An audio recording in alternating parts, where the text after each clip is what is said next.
when I go to buy tools, I will go with my husband. My dear husband is a big guy with a big heart, very tall, and he helps me from time to time to carry my sculptures and my iron pieces in the studio. And the first time he did it, he stopped in the middle of the studio, all sweaty, and he said, "Tell me something, origami is not art?"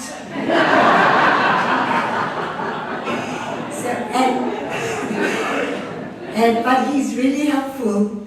And you know, when I go with him to buy tools in a professional store, and we're standing next to each other, and I'm asking all the professional questions. The wire, the amperage, I want a welding machine, CO2 welding machine.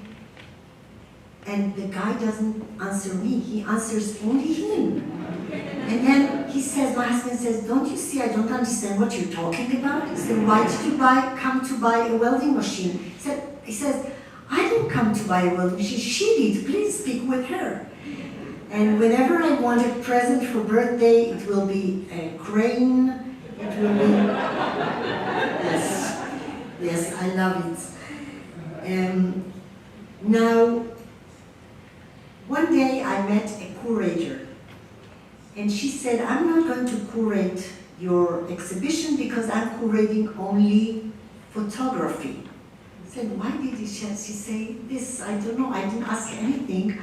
And then I decided I'm going to do something with photographs as well. I just decided, let's do something new. Okay, so the first photo I took to my hands is this one.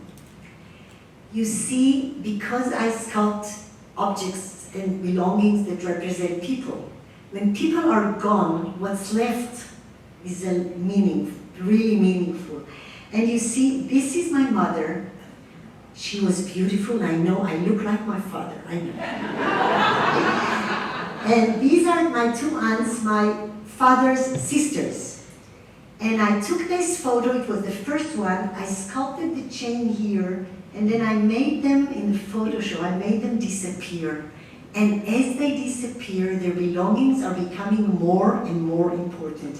It took me some time to develop the technique of how to combine 3 dimensions to 2 dimensions, but this was the beginning that led me to this exhibition, and I'll show you how.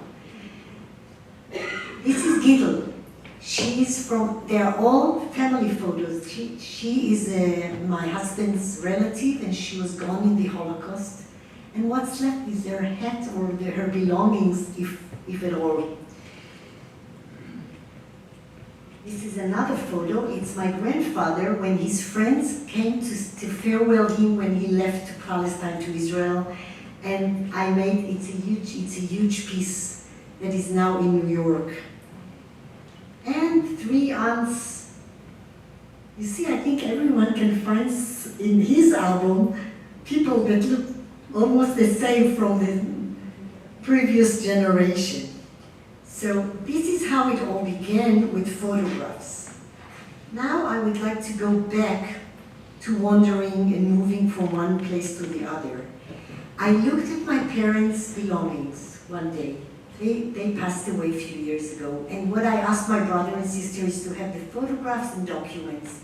I looked at their documents and photographs, looked for more material to create with, and I thought to myself, whoa, entire life in a box.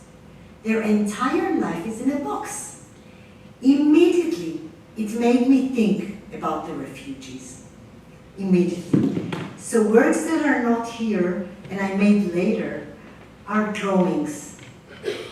I dare a little bit to draw and add the packages sculpted in iron, as you saw here in the exhibition. This is one example. This is the other one. The other 2.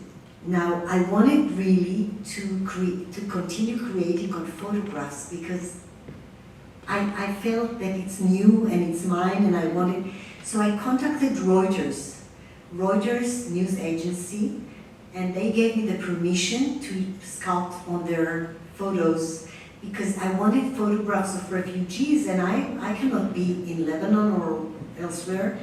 So they gave me the permission, and I I jumped into their website and I didn't know what to choose because thousands, 10,000s of photographs of refugees. So I decided to concentrate on the last 20 years, not to go back to the history, to the sad history of the Palestinians, to the Holocaust, to just show and tell the world what's going on now. And this exhibition was at the UN in New York, UN in Geneva, 6 museums in Europe, and now here in the States. And at the UN, when you see the leaders going into the exhibition talking about it, you feel that you do something, small, but something maybe, for these people. So you saw the exhibition, so I chose like 4 pieces just to talk about. It's a big challenge to combine 3 dimensions with 2 dimensions. You see, if you get closer to the work that is in the museum, you will see that the 2 parts here and here are on top of the photograph, and the hands are in the photograph, and it looks like, I hope it looks like she's hugging it. Now, this woman, this is the one of the oldest photos there. This is what she took. She took the art or the photographs or her family, and this is what was on the original photo. Some I changed, but this one is on the original photo.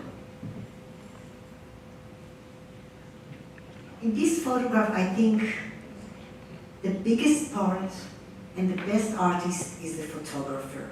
It is an amazing photograph. And what I did is I covered the people here with iron like they're like monuments.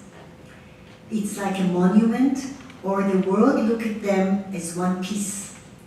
Ignore their identity, but their identity is reflected, but it's reflected in a panel. It's very meaningful for me. And the general manager of the UN in Geneva said, we look at the refugees as numbers. 65 million refugees in the world these days. And Orna, he said, is trying to look at them as people. And this is what I really appreciate this remark by him, because this is what I wanted. Now here it's an example of what I did with the photographs, because I made it black and white. This is a 4-year-old photograph. It looks older, but I left her with the colors and made the box come up. Now I print the photographs on a thick material, and then I make the iron pieces, weld screws to them, and drill through the photograph and close it on the other side. This is the technique that I developed.